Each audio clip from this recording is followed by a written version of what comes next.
Faye never did anything she didn't truly believe was the right thing to do. She figured out what was really going on and she tried to warn us. She tried to give us an ally. Kelso has seen the light. I hope you will too.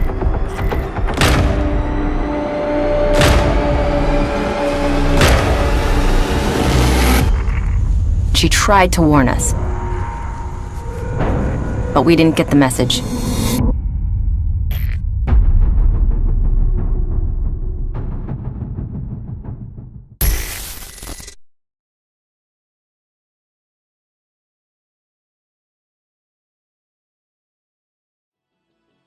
After Aaron Keener and Theo Parnell were finally secured, one name still echoed through the chaos: Alani Kelso. She was out there, somewhere, and after everything that had gone down, nobody believed she'd come walking back willingly. She had gone dark, off-grid, and that wasn't like her. Not unless she had a reason. But the division needed answers, ones only she could give. Too much had happened, too many pieces still didn't fit, and Kelso was the key to putting it all together. Manny knew time was running out, so he issued a directive to track her down, follow every lead, every whisper, every trail of intel. No matter how deep she had buried herself, they had to find her. And the orders were crystal clear. Kelso was not to be harmed. She is still one of our own, and she owes us the truth. Whatever she is running from, or running toward, Manny is determined to bring her back alive. One way or another, this story isn't over. Not until Kelso is brought back home.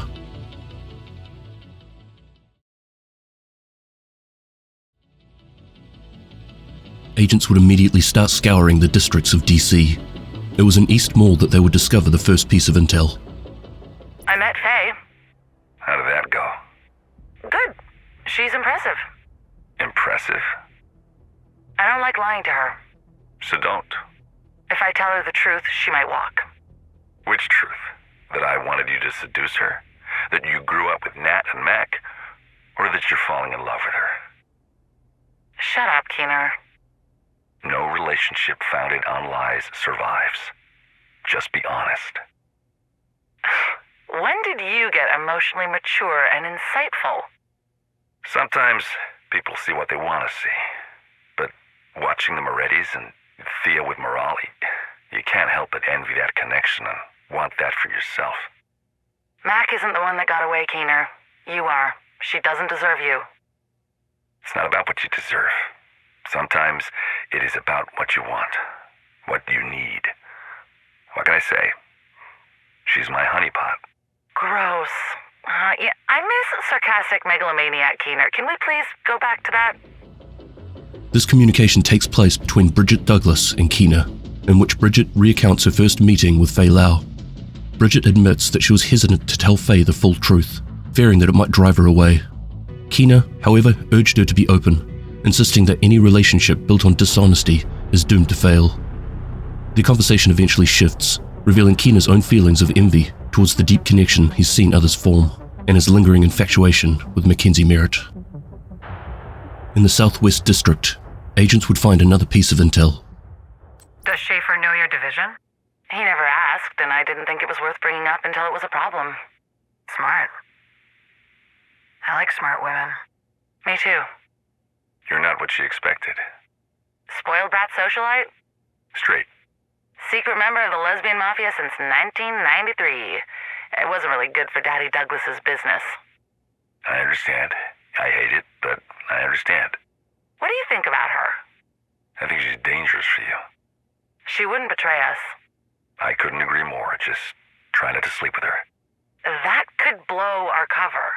Okay, the Black Tusk is like the Olympic Village. Just beautiful people in peak condition having orgies because there's nothing else to do between fights. Do what you have to, but don't lose focus. Bridget continues discussing with Keener about her meet-up with Faye. When Douglas pressed him for his thoughts on Faye, Keener didn't hold back. He said he thought that Faye was dangerous for her. Douglas pushed back immediately, insisting that Faye wouldn't betray them. Keener conceded to that point, but then, with a rare edge of seriousness, he advised her not to sleep with Faye. The third clue was found in downtown East. She can always say no. I won't be disappointed if she doesn't want to do it. What we're asking her to do is less extreme than what she's already done. It's gonna involve some role-playing and an uncomfortable outfit. Nothing she hadn't done before. Oof. She'll have to talk to him and be respectful and make him feel like the most important person in the world. Okay, well that is a challenge. He's a fucking idiot. He is. But he is the president, and until he resigns and names his successor or dies, he is the only one with access and the authority to activate the ARC protocol. Can we just call it the football? This clandestine naming shit is hard to follow and frankly kind of annoying. Whatever makes you more comfortable. In this comm, Keener and Bridget discuss the delicate task of recruiting Fei Lau for their mission to assassinate President Andrew Ellis. Bridget admitted that she would understand if Fei turned it down. It wasn't a small ask, and she wouldn't hold it against her. But Keener didn't share that sentiment. To him, this mission should be nothing for someone like Fei Lau. Bridget pointed out the real difficulty. Fei would need to meet Ellis face to face, charm him, respect him, and make him feel like he was the most important man on Earth. For someone like Fei, that level of diplomacy might be the hardest part. Still, Keener held firm. Ellis is the sitting president, he reminded her.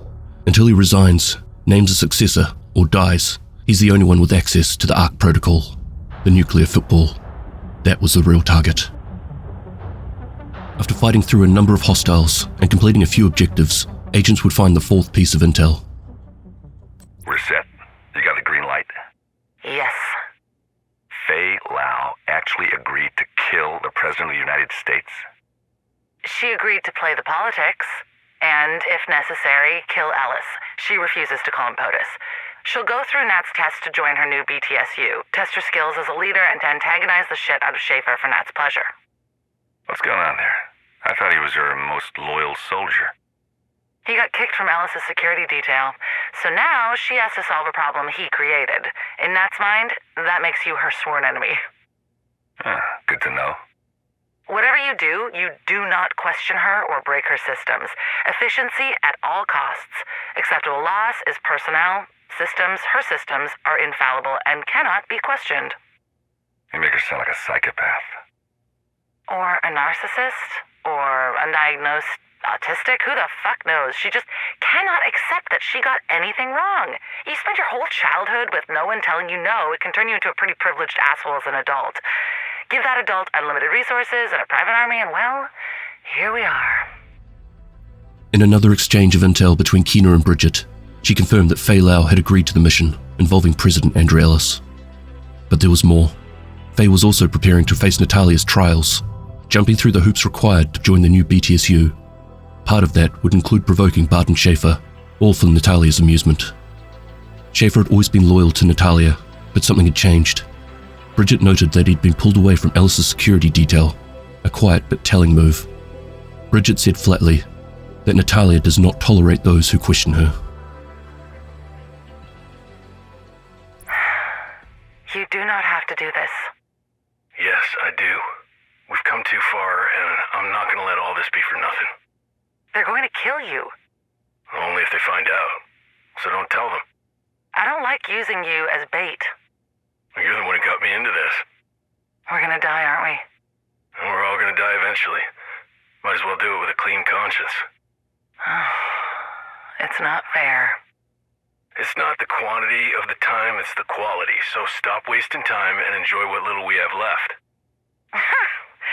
Isaac just turned on the red light. I guess he thinks we're off mission. Stop wasting time with me. Go. Be with your girl. And maybe the last time. You're right. I need to see Faye. In Constitution Hall, agents find the fifth piece of intel. In this comm, Bridget reaches out to Barton Schaefer, doing her best to dissuade him from going through with this mission. She didn't hide her concern. She knew the Black Tusk wouldn't hesitate to kill him if things went sideways. But Barton was resolute. He told her it had to be done, no matter the cost.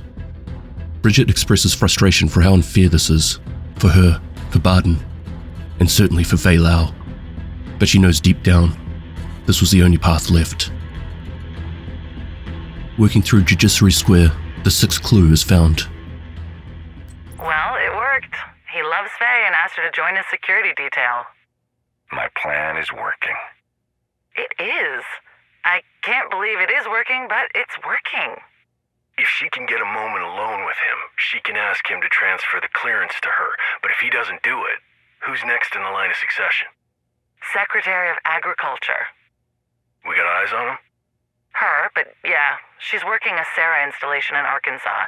She's a good one. If Ellis doesn't give us the key to the Ark, it will automatically pass to her. It's safe with her. Until Nat figures out she's in Arkansas and has her killed so Cal gets the key.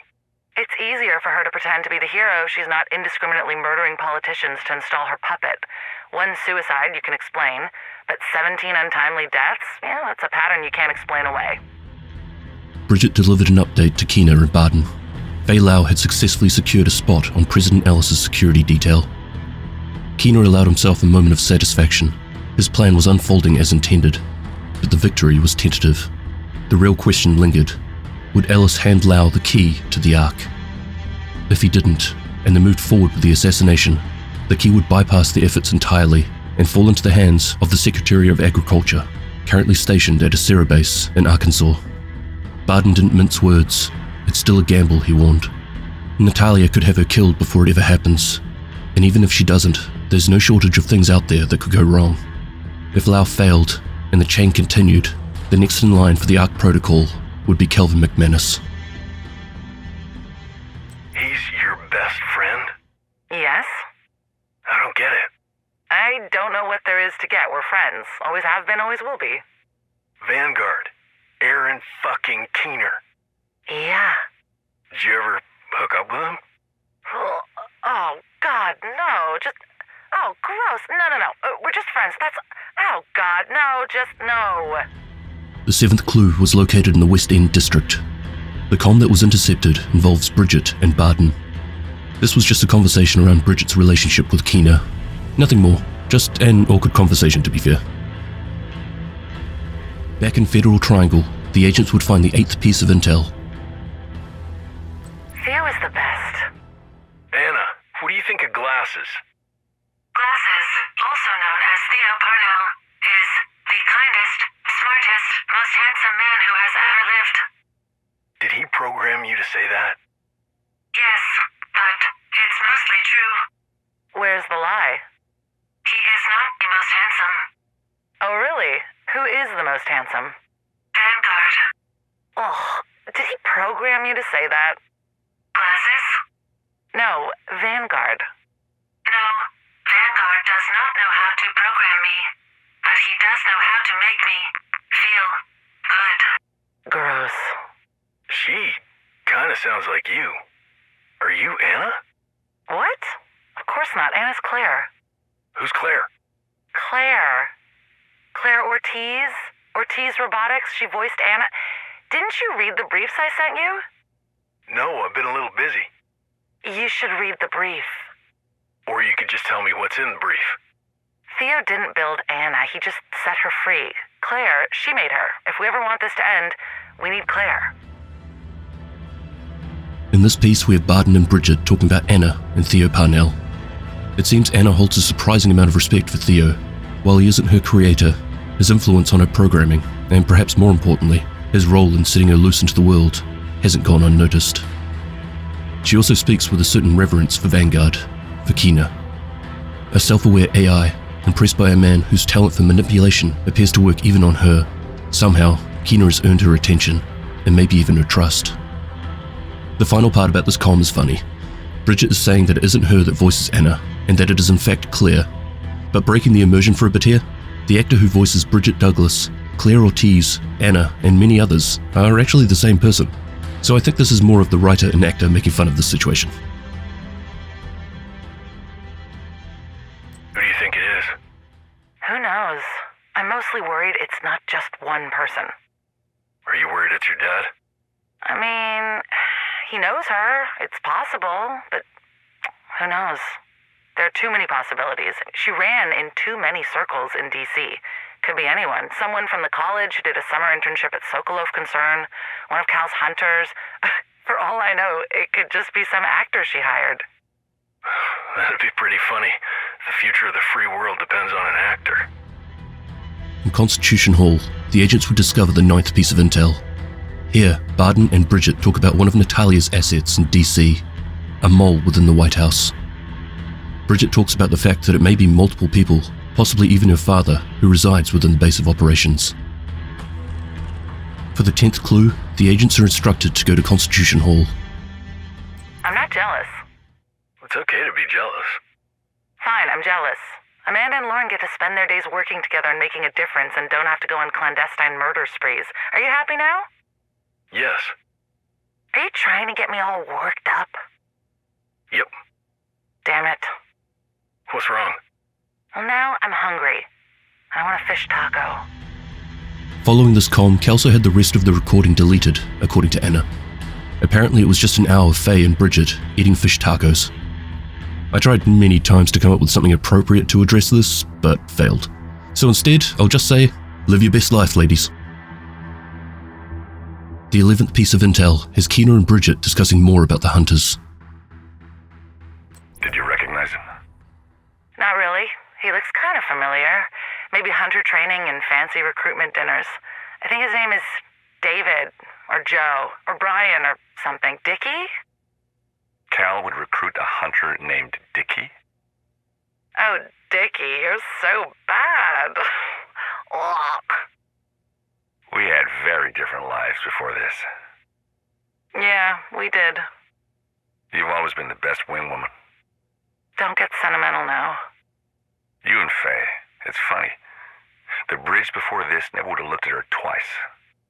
With or without the eye patch? You never would have met.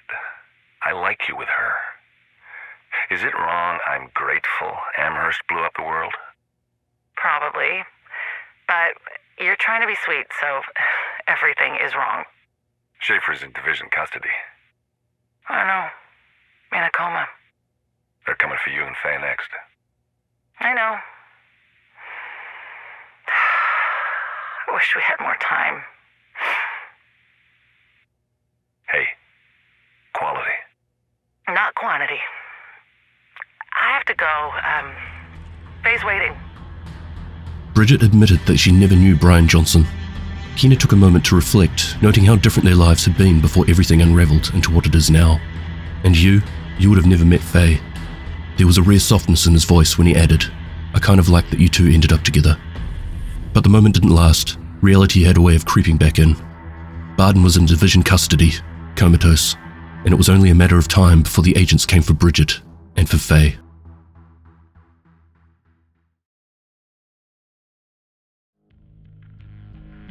With all of the clues collected, agents were able to find Kelso's location, and she was on Roosevelt Island. Immediately upon entering, Anna would warn of an unknown network.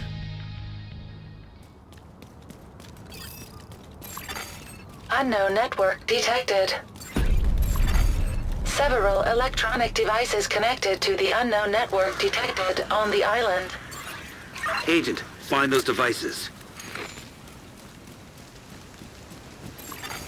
Mobile shade server detected nearby. That must be what Kelso wants us to find. Agent, you need to recover that server. True Sun's on site. Get ready, Agent. Colonel, division inbound, en route to docks. Copy that, General. Assault team approaching the area as we speak. Do not let me down, Pete. You can count on my true sons, Nat.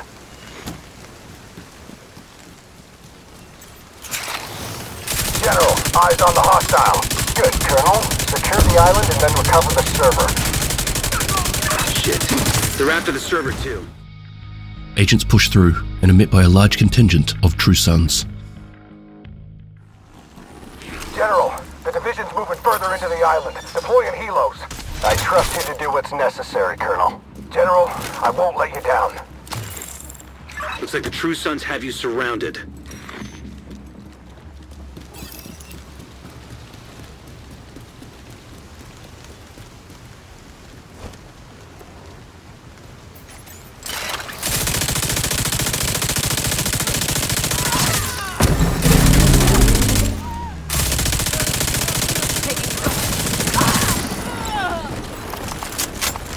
Hey, bro. Good job completing the mission. Colonel. Christ, get off the line, Lieutenant.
Surviving a barrage of mortars and waves of True Sun forces, Anna would once again be heard over the earpieces. Laptop registered to Agent Fei Lau. What? Faye's laptop? That should be in the basement.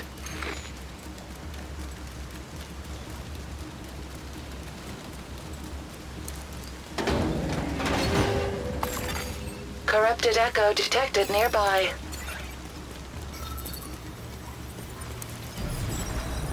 That can't be it. Keep looking, Agent.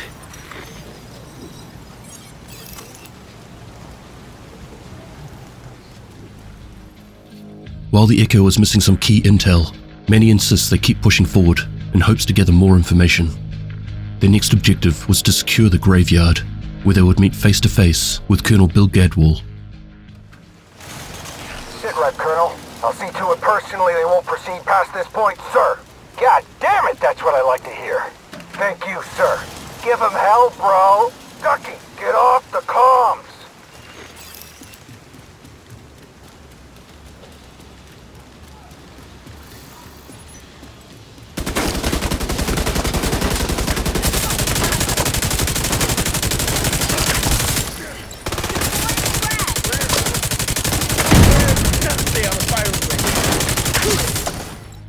Andrew Ellis's smartwatch would then be retrieved, and following this, another corrupted Echo would be shown.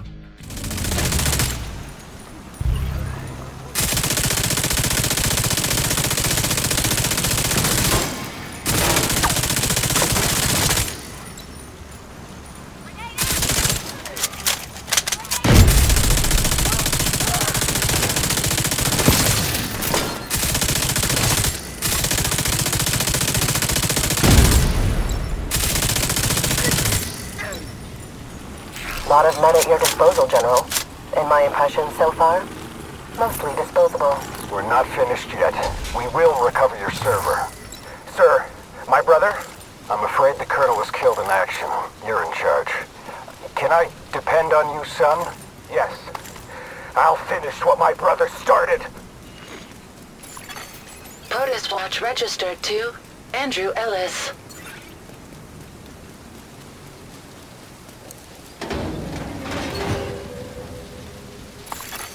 Corrupted echo detected nearby. Another one. Find that Echo, Agent. Audio files missing. Transcript available. Enabling text-to-speech. You have to take it before she does. What the hell? You need to find the rest of that Echo, Agent. This has to be what Kelso has on the server.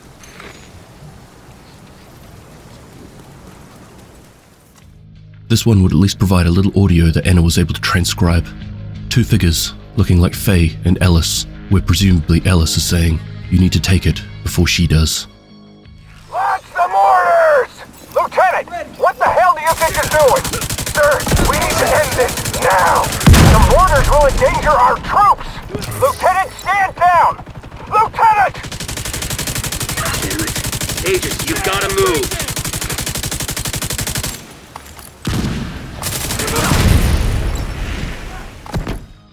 Moving on to the crash site, agents continue to be met by waves of True Sons, and this time by Bill Gadwall's younger brother, Ducky. Division inside. I'm going in. Listen, Lieutenant, this is not a place for you to enact a personal vendetta. Your only prio is the server. Fuck that shit, sir! Lieutenant! Oh, fuck! Enemy on my flank!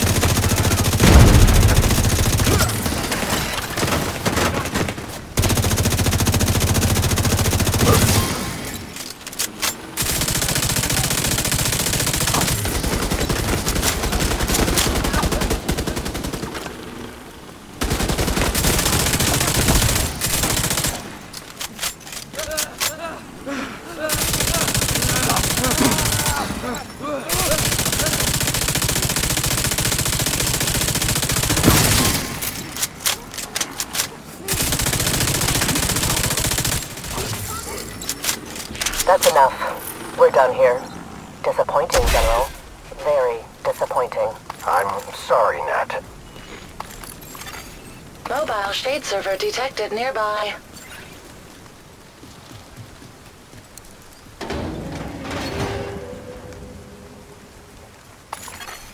Mobile shade server secured.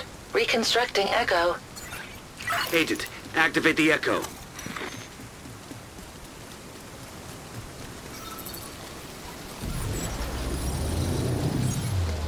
You have to take it before she does. You can clone the clearance to your watch and delete it from mine. You have to do whatever it takes to keep it from that. Give me your arm, Agent Lau. It is done. Now, finish your mission. Thank you for your service, Mr. President. Thank you, Agent. Alice was trying to help? We need to find Kelso. We need to get the server to the White House. Agent, fire a flare. Fernandez standing by to extract the server. With this last echo, agents were able to gain more information on President Ellis's last moments before Faye shot him dead. It wasn't what was initially thought, where it looked like Faye was trying her best to get close to assassinate. In fact, he was on board with it and helped her, insisting that she execute him.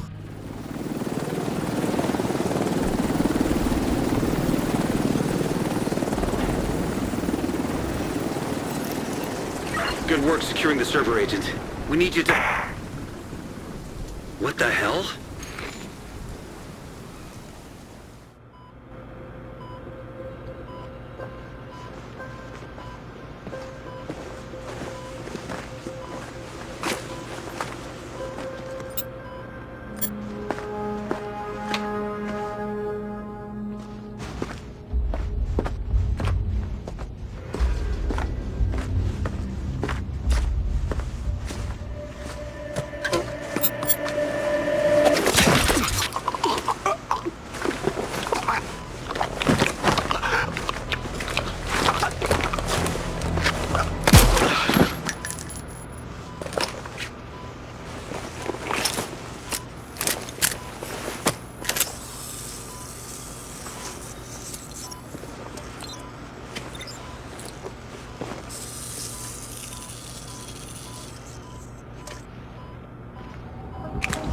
Keep your hands where I can see them. Take down your hood.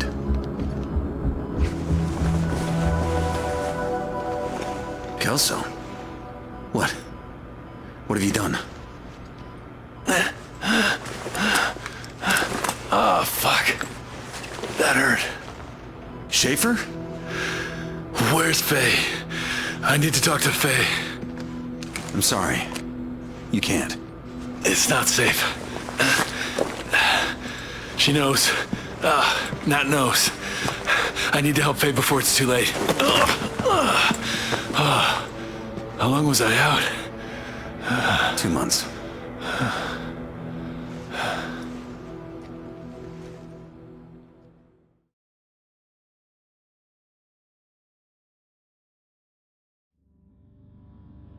Of course, with this final manhunt, more intel would be uncovered throughout the mission. Do you ever spend so much time making excuses for someone's behavior that you forget why you were friends with them to begin with? No. Bullshit. I tend not to let that many people get that close to me. And when people piss me off, I push them away. I know. You should work on that. With Nat or Mac? Nat. Mac is Mac. She's never going to change. Will never be satisfied, so she will never be happy. She's too old to change. She's only 40. Yeah, but she's been like this since she was 16. It's who she is. She has no incentive to change, so why would she? You sure you're not talking about Nat? Nat is probably the saddest person I've ever met. She seems so perfect. That's her superpower. Everyone thinks it's being the person who can fulfill your deepest desires, but that's just access to Isaac's database. It's really easy to figure out someone's dream if they tell you. Makes you appear to be this super empathetic and intuitive person, but it's just data and tech. Scan a person's face, have your algorithm search every piece of intel on them for hopes and dreams, and it pops up on our smart lens or watch, and voila, you can make anyone's dream come true. I still haven't decided if that is amazing or terrifying. It's both. If people have amazing dreams, it's amazing. But people who dream of horrible and vile things, that's the world. That's our world. Sick and twisted, and glorious and beautiful. It's full of possibility and pain. In this comm, Bridget vented her frustrations about Mackenzie Merritt to Keena. Mackenzie had a way of tearing people down. Her friends, Bridget herself, it never seemed to end. The conversation eventually drifted towards Natalia. Bridget's tone shifted. She's the saddest person I've ever met. She looks flawless, sure, but it's all for show. A mask. Beneath that polished surface was something more unsettling. Natalia had found a way to give people exactly what they wanted by letting Isaac do the work. With just a scan of her face, the algorithm would dig through every scrap of intel, desires, ambitions, buried dreams, and just like that, it would offer them up on a silver platter. It's beautiful. It's expensive and served its purpose. You can have it if you want. Read the inscription. To hide that ugly-ass watch so you stop being so fucking embarrassing. Mac, wow, okay. Well, she, is... The worst. She's the worst. Isn't she like a rich philanthropist? Oh yeah, she's that too. Very community-oriented. But you know, if you're a friend, she's a dick to you. All ego and competition. It's Nat's fault, really. They always have to one-up each other. I wish they'd just fuck and calm down. Nat and Mac? It'll never happen. Nat's too repressed, and Mac's too Mac. I have no idea what that means. You ever meet someone who doesn't think they deserve to be happy, so they do everything in their power to make sure they will never be happy? Sure. Mac is the billionaire version of that. Her parents died when she was little, and she got shipped off to boarding school with the rest of the royals and captains of industry kids. She hated it there. She would never be as beautiful as Nat, and she didn't want her inheritance. She didn't want to feed the war machine and pass it on to her kids. So she was hell-bent on never having kids and tried to give away all the blood money. As a joke, she made a fashion line, and it took off. So the blood money multiplied. And now she's just this sad, rich spinster in a marble tomb trying to make up for generations of exploitation. It's not possible. So she's just in the speakeasy getting drunk, growing tomatoes, and occasionally making titanium bracelets for her friends with really inappropriate inscriptions. In the second comm, Bridget opened up to Barden about her complicated history with Mackenzie Merritt. Mackenzie lost her parents young, how much she despised the cold isolation of boarding school, and how much she wanted nothing to do with her family's inheritance. All of this had shaped the way she saw the world. Mackenzie's the billionaire version of someone who knows they will never be happy, Bridget said, so she makes damn sure she never is. Bridget explained how Mackenzie was adamant about never having children. She refused to feed the war machine or pass down the weight of it to someone else. Even launching her own fashion line that she had started as a joke, a tongue-in-cheek attempt to give away her blood money, but the joke backfired. The line took off, the wealth grew, and the guilt multiplied. What do you want, Keener? Please, Vanguard. What do you want, Vanguard? Have you considered my proposition? Yes. And have you made a decision? Yes. Cassandra and Bridge convinced me. They're good people. Viper. What? I'm Vanguard, she's Viper. And you're the key. I'm what? You're the key. Oh, cool. And what exactly am I supposed to unlock? Nat's secret bunkers. Good luck with that. She'll never let you near them. Of course not. But you're her favorite. You already have the security clearance we require. We just need a good reason to get you to the bunker so you can upload Theo's program. The third comm features an exchange between Keener and Barden, where a critical truth comes to light. Barden holds the key to unlocking Natalia's secret bunkers. Barden was uneasy, clearly aware of the risks, but Keener was unfazed. He reminded Barden that, for all of her cold calculation, Natalia still saw him as her favorite, a trusted member of her inner circle. That trust came with privileges. Barden had the clearance to access the bunker systems, and more importantly, to upload Theo's program once inside. Whether he liked it or not, he was the only one who could get them through the door.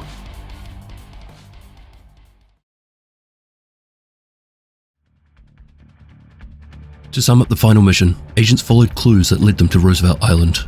Immediately they would find out that Kelso had left a mobile SHD server there, so recovering this became top priority. Of course, under Natalia's orders, General Anderson had a large contingent of true sons who were also looking for the SHD server.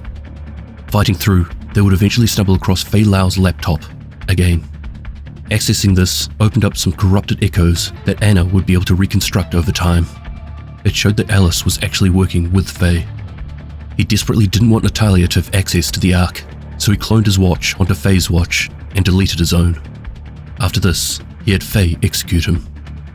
Agents would eventually retrieve the SHD server and extract via Halo to be taken back to the White House. But while talking to Manny over the comms, a gunshot would be heard in the background. While keeping the agents busy on Roosevelt Island, Kelso had snuck into the White House.